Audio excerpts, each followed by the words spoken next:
Podemos mezclar los ingredientes en la máquina. Después hay que amasar a mano, porque aparte el disfrute de amasar a mano no se puede dejar de lado. El olfato, que empezamos ya para disfrutar con el olfato, el aroma de esa masa de levadura, después al cocinarlo, después al traerlo a la mesa. El gusto, bueno, ni que hablar, cuando lo saboreamos. La vista, verlo en la mesa pronto, y ya cuando vemos la masa leudada, además, ya es un placer aparte. Y el oído. Y cuando le explico a mi marido que voy a agregar el oído, me dice, ¿y cómo vas a poner el oído para la jalá? Le digo, para recibir el aplauso, que es lo que esperamos cuando lo llevamos a la mesa. Así que el aplauso también tiene importancia y el oído es el quinto sentido que hacemos funcionar con la jalá. Así que tengan en cuenta también los que no aplauden, hay que aplaudir. Y bueno, también lo que siempre digo, amasen jalá una vez en casa, el que todavía no lo hizo, y digo el que no lo hizo. Pueden ser hombres, pueden ser mujeres, pueden ser jóvenes, pueden ser mayores, no importa la edad, no importa la época. Lo que importa es hacer jalá, aunque sea una vez en casa, cocínenlo en horno suave y todo el año ese aroma queda en la casa. Es un aroma que penetra en el hogar, es una vivencia muy especial. Y lo más importante, inviten a una generación mayor, a una generación menor, inviten amigos, amigas y amasen todos juntos. Es una experiencia fantástica que realmente los convoco a que lo hagan, así, a juntarse y amasar juntos. Hay a veces algunas señoras me han dicho, ay no, vienen mis nietos y ensucian todo. Y bueno, mañana limpiás, no importa que ensucien, pero los chicos no se olvidan más. Gracias a Dios yo tuve la oportunidad de amasar en casa con mis hijos, con mis nietos, y ahora veo que ellos siguen haciéndolo en sus casas y es algo que se vive, se transmite, sí, Lito. Los ganim y un hamishi, los niños hacen jalá. Fantástico.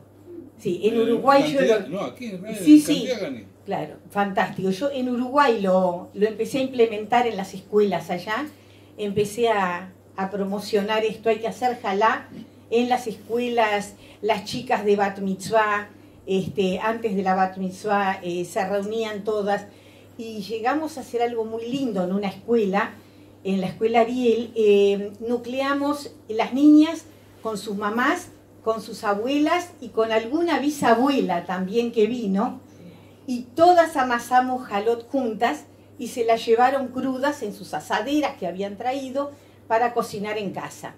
En Bitso también, no te olvides. Mirá, gracias. Acá habla una compañera de Bitso, Uruguay. Las novias cuando van a la Mico también hacen ahí jalá. Las novias cuando van a la Ah, Mico, claro. ¿es cierto? Sí, no sé. En Si Uruguay hacen, hay, sí. ¿Ah, sí? Sí. Bueno, ves, eso no sabía. En Pero, los ganim de los 15 también. sí, sí. Y claro, eso es algo muy bueno. Claro, pero lo que Eda decía recién me hizo acordar, varios años, cuando trabajábamos en la Bitso de Uruguay, claro, veíamos que la población de Bitso era mayormente de edad, digamos, grande, ¿verdad? Las señoras que tenían más tiempo y que se dedicaban a trabajar para Bitso, que se trabajaba muy fuerte y muy bien, pero costaba traer gente joven a la Bitso. Entonces, a veces yo digo, a uno se le prende la lamparita a tiempo y en el momento justo, y yo dije, si traemos niños, vienen madres. Si vienen madres, vienen abuelas. Y entonces, cuando llegó el momento de la kermés, yo dije, voy a traer masa leudada, convoquen niños a amasar jalot, alquilen un horno grande y vamos a hacer jalá con los niños. Y gracias a Dios, en esa oportunidad 40 nenes vinieron. Yo les llevé platos descartables para que los trabajaran arriba del plato, que se lavaran todas las manos primero. Bueno, hicimos realmente algo, fue una experiencia realmente inolvidable, fue precioso. Después, mientras se cocinaban la jalot, que cada uno hizo la suya y le daban su formita y la que querían y qué sé yo, y uno lo ponía en la punta de la asadera y me decía, acordate que esta es la mía. Pero claro, después pierden la forma cuando se cocinan. Entonces había que decirle, sí, sí, esta es la tuya, esta es la otra. Bueno, había que acordarse más o menos para cumplir con todos, pero realmente, y bueno, y mientras se cocinaba, Bicho contrataba payasos o algún show infantil para entretener a toda esa cantidad de niños. Las mamás compraban en los stands de la kermés, las abuelas también, y entonces eso empezó a funcionar de otra manera. Y eso creo que lo hice 3 años, ¿no? Sí. Se llenaba la casa. Se llenaba la casa. Exacto, espero que lo sigan haciendo. Pero realmente para mí fue una experiencia preciosa. Yo llevaba 4 kilos de harina leudada en 2 bols grandes. Ya la masa llegaba así gordita. Y realmente fue para mí un deleite ver aquel espectáculo, fue precioso. Así que, bueno, espero que esos chicos lo sigan haciendo. Digamos Los así. chicos ya salieron, son otros. ¿Cómo? Ah, sí, claro, más bien. Y bueno, de la sabiduría sefaradí y sus leyendas, que hay tantas que es difícil elegir alguna, les cuento que el pan trenzado, la jalá, sirve de protección contra el mal de ojo. Así que también un dato para tenerlo en cuenta. Y recordemos que las jóvenes cantaban su arroz, arrocito, prestando atención a cómo había que ahuecar los zapallitos para no quedarse solteras. Y entonces se decía que una joven estaba lista para casarse cuando lograba ahuecar el zapallito de tal forma que su piel quedara lisa y transparente sin romperse. Y entonces ahí podía acceder al casamiento. Ese era el punto clave. Y bueno, como hablábamos antes del cholent, tenemos que volver a la cocina sefaradí, ¿verdad? Donde tenemos siempre presentes los huevos jaminados, que toman su nombre del jamín, que es donde se cocina. Y también, y esto pues es una trampita que les voy a dar, pero primero vamos a comentar un poquito, porque el jamín es un primo hermano del cholent, con pequeñas variantes. Por ejemplo, se acostumbra a poner huevos crudos en su cáscara para que se cocinen en el jugo del jamín. Cuando están cocidos, se cascan con el revés de una cuchara para que queden dibujados, digamos, con el color del cocido. Y luego se retiran, se pelan y se sirven con las carnes y vegetales en el almuerzo del Shabbat. Ahora, como da cierta incomodidad eso de pelar los huevos cuando los sacamos del jamín, claro, o del cholent, están calientes, están resbaladizos porque hay cierta grasitud, ¿verdad?, de la preparación. Entonces yo tengo una trampita que se las cuento a ustedes bajito. En una olla pongo las cáscaras de 1 kilo de cebollas, la cebolla blanca nomás que compramos, bueno, la cáscara de afuera, esa cáscara marroncita. Bien, ponemos huevos, la cantidad que querramos, y cubrimos todo con agua y lo ponemos a cocinar. Después que pasa, digamos que 3/4 de hora, vamos a dejarlos cocinar bien como si estuvieran en un jamín, por decirlo así. Cascamos estos huevos con las cucharas, ¿sí? Lo dejamos rajaditos. Y esa agua marrón que se hizo de la cáscara de la cebolla va a penetrar en esas rajaduras de la cáscara. Y nos va a dejar los huevos dibujados, igual que si hubieran estado adentro del jamín o del cholent. Quedan fenómenos. Los pelo limpitos, los saco del agua, los pelo, y después los pongo pelados arriba del cholent y los sirvo y están prontos. Entonces ahí yo solucioné el tema y dije, no privo de poner los huevos, que a todos les gusta, no sé por qué, pero a todo el mundo le llama la atención los huevos que uno saca del cholent. Bueno, yo los pongo, pero de esa manera. Sí, mi hijo me está mirando porque yo sé que esto no va con lo tuyo, pero bueno, son las trampas de tu mamá. Es así, hay que hacer viable todo lo que uno quiera hacer y no complicarse demasiado, ¿verdad? Y bueno, de la cocina sefaradí, por supuesto, no podemos dejar de lado las burrecas, esas hojaldradas divinas que, bueno, son el primer vicio que uno toma cuando hace aliyá, cuando llega a Israel, ¿verdad? Y después que te bajás de la balanza, cuando pasaron unos meses, decís, bueno, ya disfruté todas las burrecas, gracias, qué amable. Y las vamos dejando por ahí.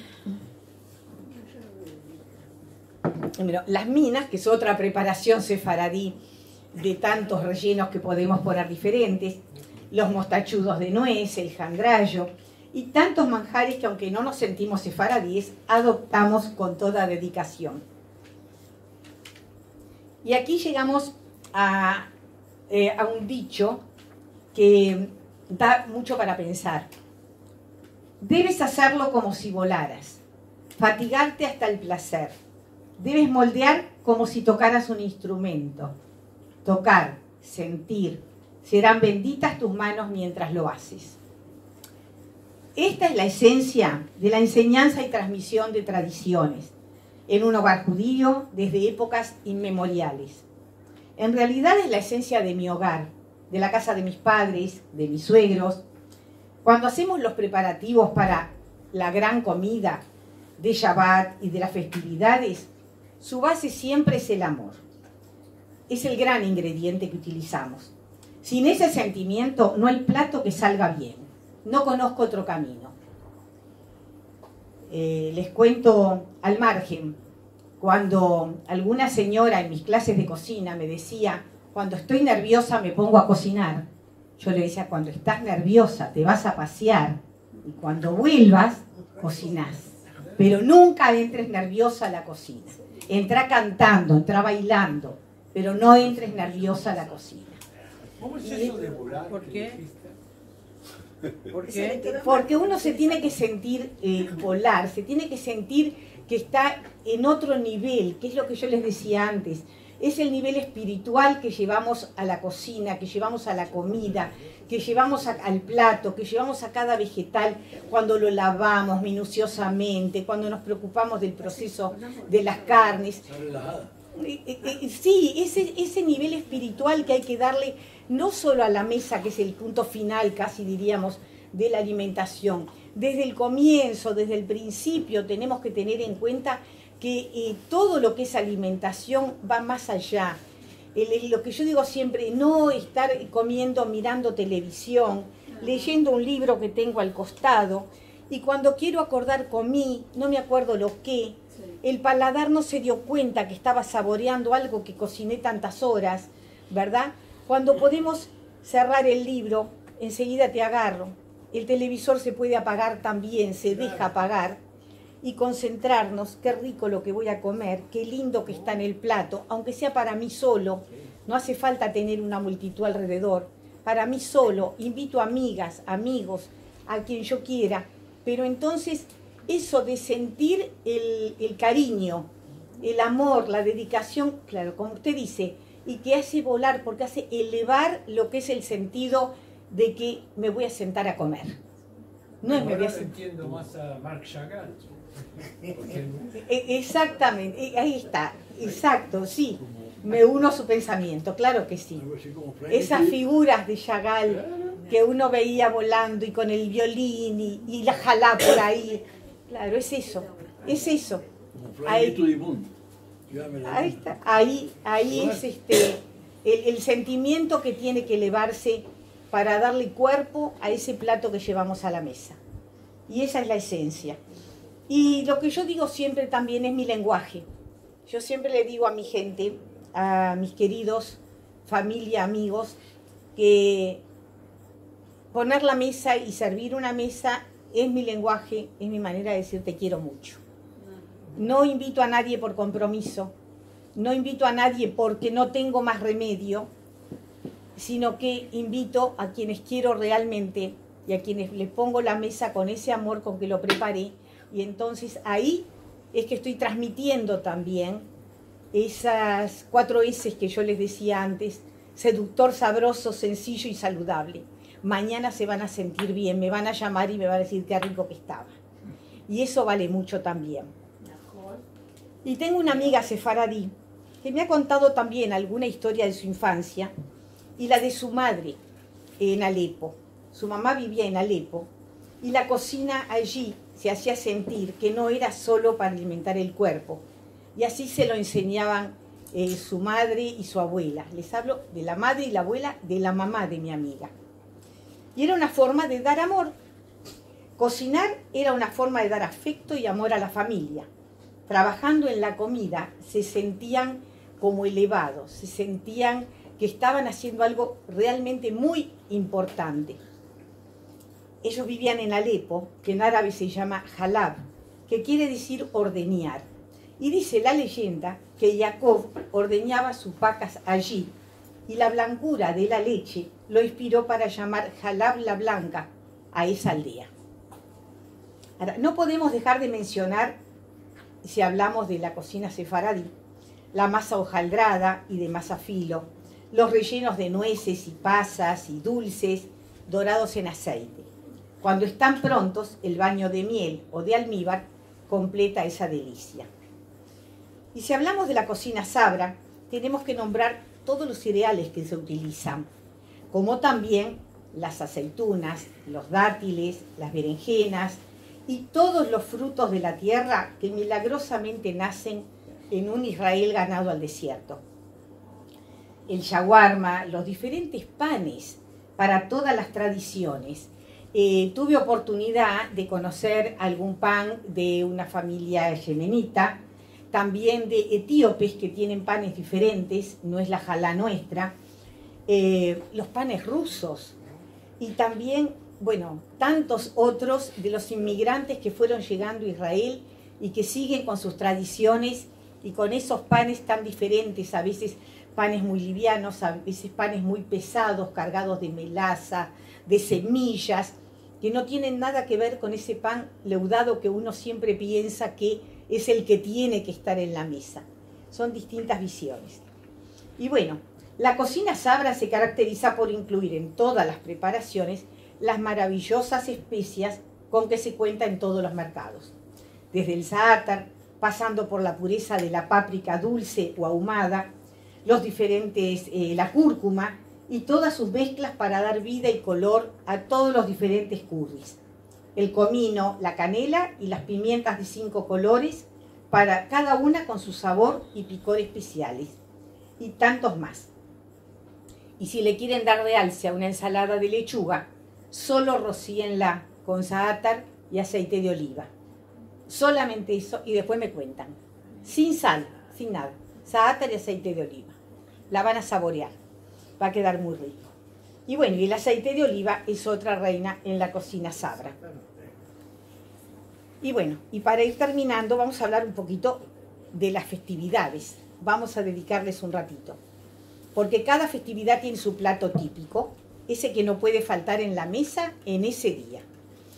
¿Acaso se puede pensar en Purim sin pensar en las orejas de Amán, los Amán Tashm rellenas de amapola?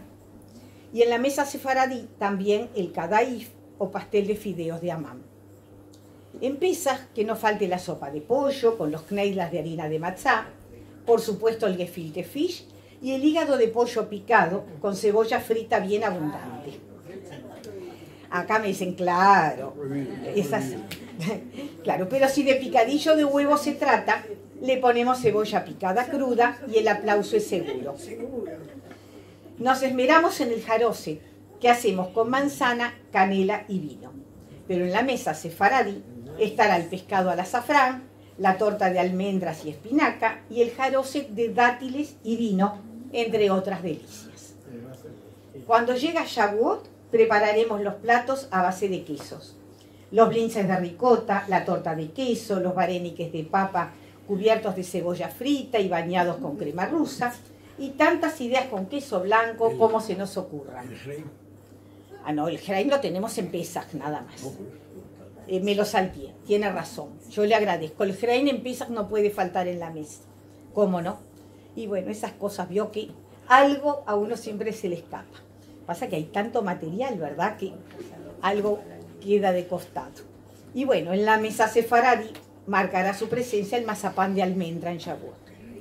En Rosh Hashanah, mesa grande y familia reunida, amigos, todos los que podamos reunir, es todo uno. Es mantel grande, no son mantelitos individuales. La jalá amasada en casa, el gefilte fish y un dulce tzimes de papas y ciruela o el de zanahorias de la señora. Sí, ya lo voy a esperar. Serán los principales bocados de nuestro menú. En la mesa varios recipientes de miel con manzana alrededor para desearnos un año dulce.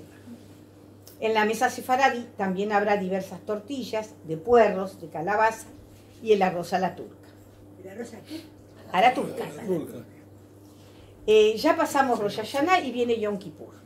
Antes y después del ayuno, sopa, gefilte fish, primero que nada, pero después los tzimes o una rica compota de orejones aportan lo suyo. La torta de miel no puede faltar en estas fechas. En la mesa sefaradí veremos el jamud, arroz con pollo y el arroz a la turca que no pueden faltar. Hay que conseguir la Varias receta. veces he oído el shul, pero no he oído este preparado que hacen con espagueti, con fideos. Ah, el kadaif, Kugel, ¿cómo se llama? Kugel. el kugel. Kugel. Ah, sí. Y bueno, Kigel también. kigel, kugel, como quiera que lo llamen. Queda rico, salado, dulce.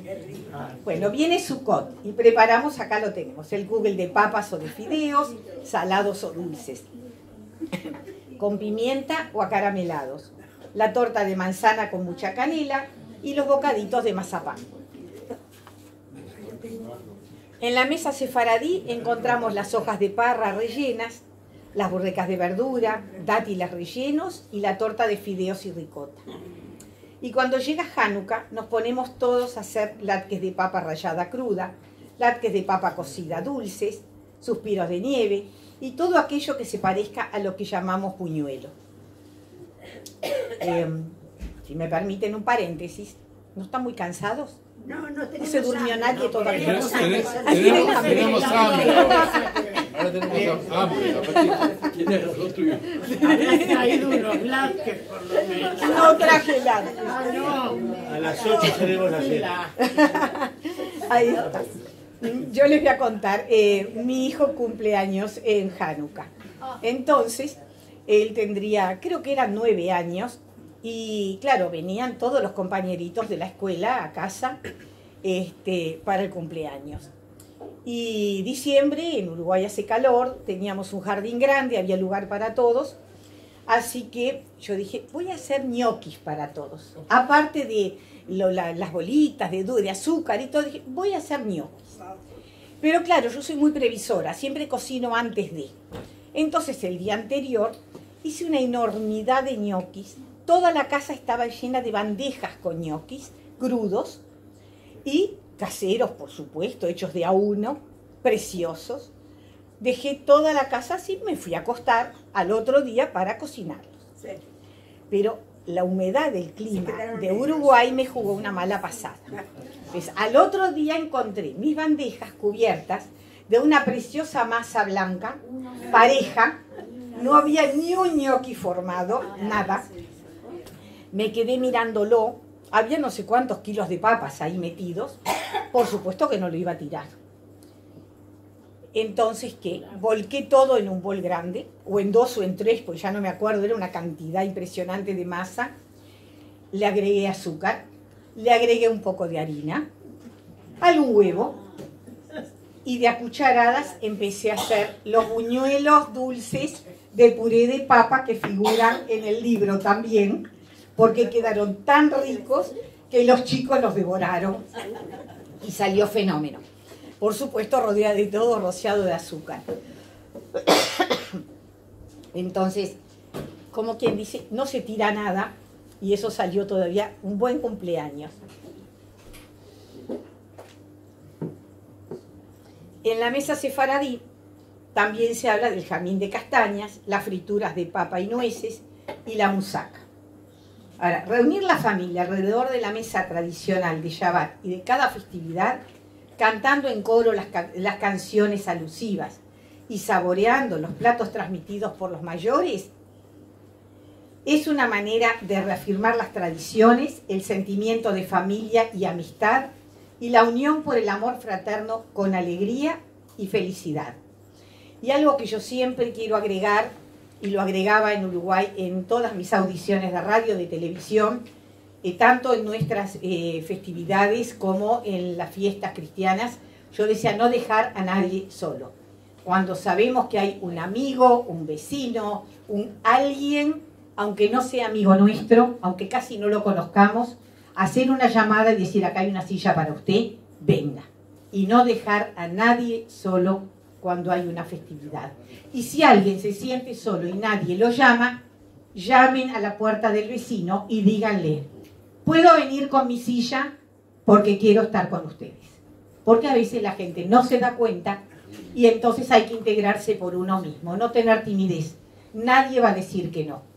Es decir, estoy con todos. Y esa es la manera también de elevarse espiritualmente. Según el diccionario, tradición es transmisión de noticias, obras literarias, doctrinas, ritos y costumbres hechas de padres a hijos al correr de los tiempos y sucederse las generaciones. La cocina es tradición, es rescatar y conservar las raíces de una familia, de un grupo étnico, de un pueblo. La cocina también es coraje, la osadía de cambiar, de probar cosas nuevas, de tomar cosas de los otros. De mi madre que salía a la quinta, nosotros vivíamos en una casa quinta, y ella salía a la quinta donde papá plantaba todas las hierbas aromáticas, entre los árboles frutales, entre todo lo que había. Allí había orégano, tomillo, laurel, bueno, todo lo imaginable y lo no imaginable estaba en esa quinta, y mamá iba, recogía sus ramos y venía y los integraba en sus preparaciones, y quedaba una cocina muy aromática. Y eso era también para tenerlo en cuenta, y bueno, lo heredé porque me fascinan las especias, los condimentos, todo eso que acá es tan rico también, ¿verdad? Y bueno, de hecho, la gastronomía del pueblo judío se basa en los sabores que los judíos llevaron consigo cuando dejaron sus casas, sus lugares en las distintas partes de Europa y norte de África, y se desplazaron a través del mundo, recibiendo las influencias determinantes en todos los países en que vivieron. Como les dije antes, es una gastronomía que eleva lo material, la necesidad física de la alimentación, a lo espiritual. Concluimos entonces que la tradición para el pueblo judío es vida. Muchas gracias. Muy bien, bravo. Tengo una señora que estaba levantando la mano por allá. Quería mencionar el kipe de la cocina sefaradí. Tiene razón, claro que sí, qué rico. Claro que sí, gracias. Sí, ¿usted qué iba a decir? En primer lugar quería... Sí, Perdón. vamos a guardar silencio, así nos enriquecemos todos con estos comentarios. Ayer nos felicitamos por haberla traído a Eso esta es lo que- conferencia. Esto es lo que iba a decir ella, ¿eh? Es por extraordinario. favor. Vení, Minavi. No, yo solo voy a decir esto. No, levantate. La cocina es creatividad.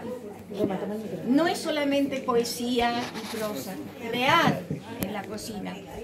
¿Verdad? Y es lo que nosotros, en la reunión de la comisión directiva, cuando planteamos... Por favor, vamos a escuchar aquí, gracias. Cuando planteamos la oportunidad de tener esta charla, fue lo que dijimos nosotros en ese momento, y me alegro mucho que hayamos tomado esa decisión, porque esta ha sido una fiesta de literatura y de poesía y de arte Culinaria. y de cocina culinaria. Gracias. No, y yo sé que mañana, cuando recordemos esto, digamos, qué sabroso estaba. Yo quería hacer también una pregunta y un comentario pequeño. Sí, cómo no. Bien. La pregunta es: ¿qué es el maná? Si Bueno. se sabe. No se tiene claro, porque lo que yo sé es que era algo que caía del cielo, que no tenía sabor propio, pero que como que tomaba el sabor de lo que añoraban. Bueno, pero la arqueología ha descubierto muchos sitios arqueológicos donde había comida. Es decir, ¿hay alguna referencia sobre el maná? Nada. No, No. yo miro a mi hijo porque es el que podría Según dice la informarnos. Torá, el maná, si no se consumía ese mismo día, Al otro De día acuerdo. se echaba todo. Ok. Entonces, Solo los el- viernes caía la segunda, caían las dos El viernes tomaba las raciones dos. para que quedara para Shabbat. El comentario que quería hacer sábado es el no caía. siguiente. Después de la caída del segundo templo, muchos judíos se fueron a Roma. En Roma se creó el gueto de Roma famoso. Y bueno, Mina sabe muy bien porque conoce esas cosas. Pero lo que dicen las mujeres, por tradiciones, de madres, de hijas, de generaciones en generaciones, la comida típica judía es la fritura. Todo lo que es frito es judío. Así lo dicen los del gueto en Roma. El otro comentario que está muy relacionado con esto, que cuando se produce la Inquisición en 1492, los judíos se fueron, pero los judíos que estaban en España y en Portugal fue un poquito más tarde, comían pescado. El pescado que comían era el bacalao y lo comían frito. Pero se fueron a Holanda, Ámsterdam, y de Holanda pasaron a Inglaterra. Y cuando llegaron a Inglaterra, quisieron cocinar el pescado con las papas, pero no había el pescado que ellos comían en España. ¿Saben qué nació ahí? Fish and chips. Fish and chips, que es la comida más típica de los ingleses. Exacto. En Italia